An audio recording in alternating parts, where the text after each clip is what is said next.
अस्सलाम वालेकुम व्यूअर्स, मैं हूं समीना पाशा।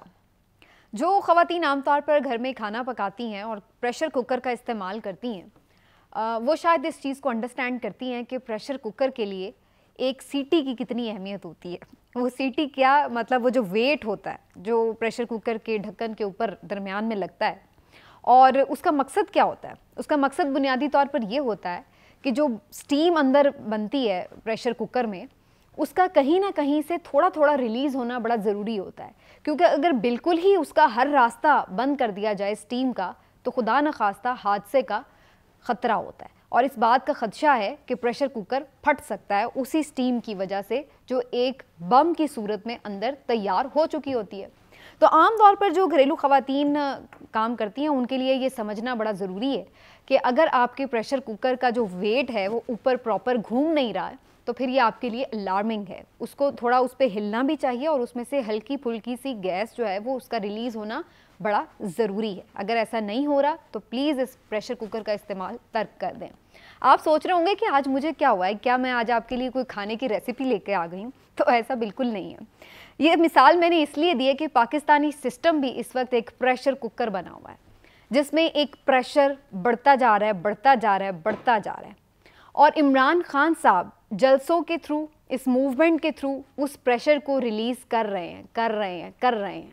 फ्रस्ट्रेशन, गुस्सा, जो भी अंदर जज्बात हैं वो कहीं ना कहीं से निकल रहे हैं। अगरचे वो प्रेशर मज़ीद बढ़ाने की कोशिश बड़ी की जा रही है। कभी आवाज़ बंद कर दी जाती है, कभी सहाफ़ियों को उठा लिया जाता है, कभी सहाफ़ियों पे पाबंदी लग जाती है, कभी नौकरी से निकलवा दिया जाता है, कभी उन्हें इस तरह की सिचुएशन में धकेल दिया जाता है कि सहाफ़ियों को बाहर जाने पे मजबूर कर दिया जाए। चैनल्स को ऐसा लग रहा है कि कोई अनसीन सी ताकत है जो कि मजबूर किया हुआ है कि वो बहुत हद तक अपना नैरेटिव जो है वो एंटी पीटीआई रखे।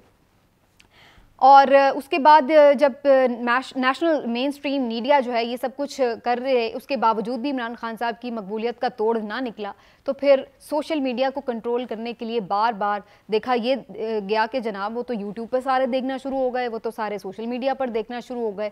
तो इसका आसान हल ये था कि इंटरनेट स्लो करवा दो, यूट्यूब को बंद कर दो, ताकि इमरान खान की तकरीर कोई ना सुन सके। चलिए भाई, वो भी आपने कुछ वक्त के लिए कर लिया, लेकिन अल्टीमेटली तो आपको खोलना पड़ेगा। आपका इतना बड़ा बिजनेस है, आप कैसे दुनिया से कट कर अलहदा रह सकते हैं इंटरनेट के बगैर? तो वो खोला तो जो रिकॉर्डेड तकरीर थी खान साहब की वो चलना शुरू हो गई। वो लाखों में व्यूज़, करोड़ों में व्यूज़ चले जाते हैं, तो आप कहाँ कहाँ से रोकेंगे? तो वो जितना आप प्रेशर बढ़ाते हैं, चलो भाई अब गिरफ्तारी कर लेते हैं, चलो भाई अब ये मुकदमा दर्ज कर लेते हैं, चलो भाई अब यहाँ से पकड़ लेते हैं, चलो भाई अब ये छीन ली हुकूमत, चलो जी अब ये वापस देनी पड़ गई, चलो जी अब ये इस तरह से घेरा तंग कर लेते हैं, चलो जी अब अदालतों के थ्रू, चलो जी अब इलेक्शन कमीशन के थ्रू। यानी आपने जितना प्रेशर डाला है वो प्रेशर कहीं ना कहीं से रिलीज़ फ़िलहाल तक तो हो रहा है, बिल्कुल उस वेट की तरह जो घूम रहा है। तो कहीं ना कहीं से वो फ्रस्ट्रेशन, अवाम का गुस्सा निकल रहा है, लेकिन कहीं वो वक्त करीब तो नहीं आ रहा है कि जब वो वेट घूमना बंद कर दे और खुदा न खास्ता ये प्रेशर कुकर एक बम की तरह फट जाए। ये एक लावा जो इस वक्त अंदर उबल रहा है ये बाहर निकल आए और फिर इस गर्म लावे की जो तय है उसके नीचे सब दब जाए। कहीं खुदा न खास्ता इस वक्त का इंतज़ार तो नहीं किया जा रहा है, क्योंकि ये वही वक्त है, ये वही बात है जिसको इमरान खान साहब कह रहे हैं, एक कॉल दूंगा, एक कॉल दूंगा, एक कॉल दूंगा। तो क्या ये रियासत के बड़े ये तो नहीं सोच रहे हैं कि जनाब पहले भी कॉल दी थी तो क्या बिगड़ गया था, अब भी दे देंगे तो क्या बिगड़ जाएगा? कहीं मिसकैलकुलेशन फिर से तो नहीं हो रही है? तो इस दफ़ा थोड़ा सा सोच समझ के देखना पड़ेगा, क्योंकि जनाब जब हमने इमरान खान साहब की गिरफ्तारी के मौके पर भी देखा कि एक कॉल उन्होंने क्या देनी थी, सिर्फ सोशल मीडिया के थ्रू कम्युनिकेशन ही हुई है कि जनाब खान को पकड़ने आ रहे हैं। उसके बाद सारे मुल्क में लोग बाहर निकल आए, बनी गाला में भी इतनी बड़ी तादाद में आ गए, पीछे हटना पड़ा, गिरफ्तारी मुमकिन नहीं हो सकी। तो ऐसी अब सूरत हाल है कि जब पहले आप इस तरह के मामला चलते थे मुल्क में जहाँ पर बड़े बड़े लीडरान को खुड्डे लाइन लगा दिया जाता था, उस वक्त कम्युनिकेशन का ये दौर नहीं था और लोगों का उस लीडर के साथ शायद कहीं ना कहीं उस रिश्ते में, मोहब्बत में भी इस हद तक जज्बाती वाबस्तगी, लगाव और इश्क की कैफियत ना हो जो कि इस वक्त इमरान खान साहब को नसीब है।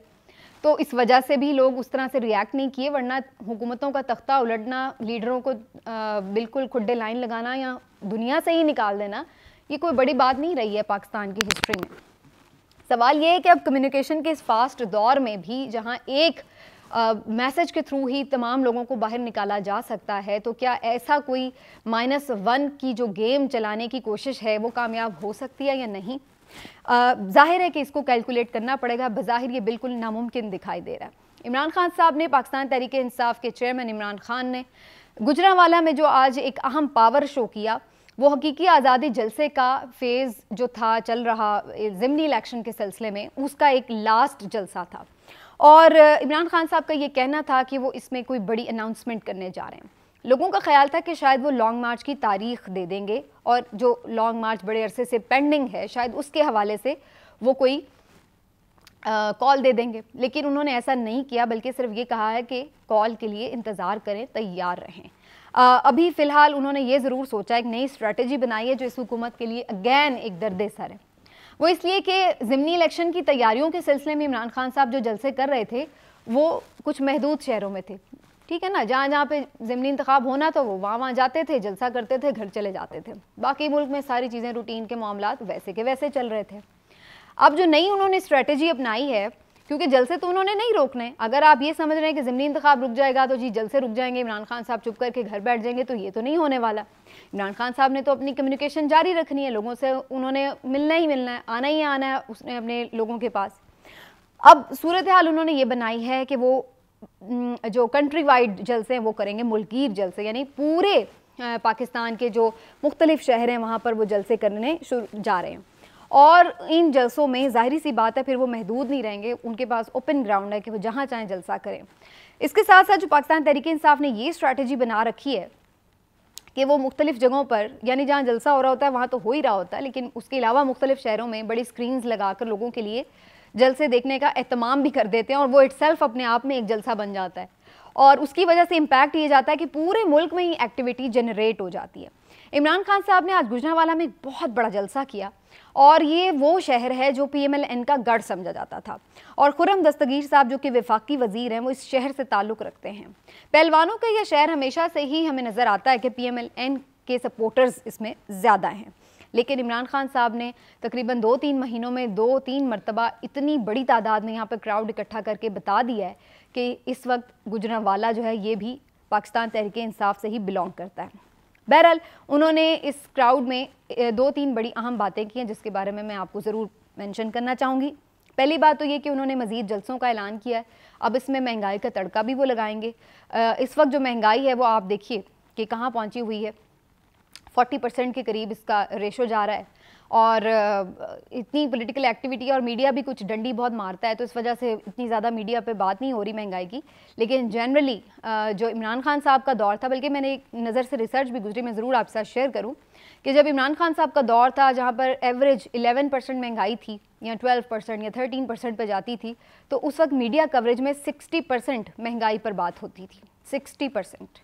और अब जबकि महंगाई का रेशो 40% है, तो मीडिया कवरेज में महंगाई पर 10 से 15% बात होती है। तो ये बड़ी शर्मनाक सूरत हाल है कि जो अब रियल महंगाई हुई हुई है, तो तब जो है उस वक्त भी थी, ये नहीं थी कि कम, वो हम ये कहें कि जी उस वक्त नहीं थी, उस वक्त थी, लेकिन उसमें फैक्टर्स भी थे, कोविड भी था, सब कुछ था, और फिर भी वो इस रेशो की नहीं थी।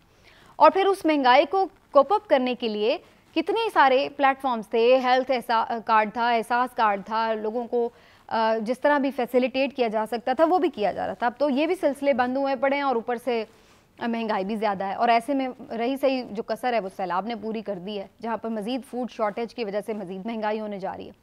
किस्सा मुख्तसर ये कि अब इमरान खान साहब इन जलसों में इस चीज़ का भी भरपूर तस्करा करेंगे, भरपूर लोगों को अवेयरनेस इस पर देने की ज़रूरत ही नहीं है, क्योंकि इस पर लोग इमरान खान से ज़्यादा अवेयर हैं। ज़ाहिर है जो बिजली का बिल भर के आता है, इमरान खान साहब को तो शायद ना पता, उसे पता होगा कि इस वक्त किस तरह उसका बजट जो है वो मुतासर हो रहा है बिजली के बिल से, किस तरह उसका बजट पेट्रोल से मुतासर हो रहा है, किस तरह उसकी जो घर का आटा, चीनी, सब्ज़ी तक वो भी ख़रीदना उसके लिए मुश्किल हुआ है। तो इस सूरत हाल में अगर ऐसा इस वक्त जो एक फिर अगेन मैं वो बात करूँगी, प्रेशर इस वक्त अवाम डालने के लिए तैयार नज़र आती है। आप ये देखिए कि महंगाई के ऊपर लोग अब खुद बगैर लीडर के निकल के प्रोटेस्ट करने लगे हैं। कई जगहों पे आपने ये देखा होगा, सोशल मीडिया पर भी, कुछ मीडिया पर भी, कि लोग अपने बिजली के बिल ले लेकर आ रहे हैं और उसको फाड़ रहे हैं, आग लगा रहे हैं, पीट रहे हैं कि या अल्लाह ये हमारा घर में एक पंखा चलता है या 3 पंखे चलते हैं या 2 पंखे चलते हैं और बिल इस तरह से हमारे आ रहे हैं, तो हम ये कहाँ से भरें।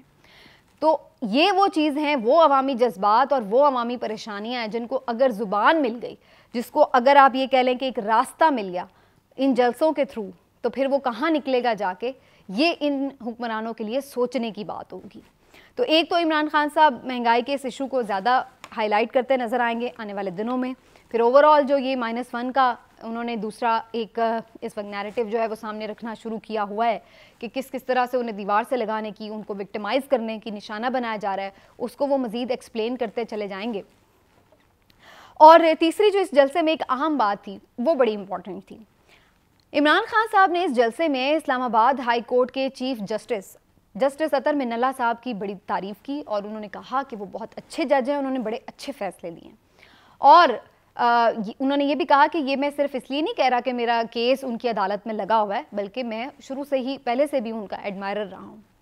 और इसके साथ उन्होंने एक बड़ा ऐलान किया, वो ये कि तौहीन अदालत केस में उनके खिलाफ जो भी फैसला आएगा वो उसे कबूल करेंगे, चाहे वो फैसला उनके हक में आए चाहे उनके खिलाफ आए, वो उसे कबूल करेंगे।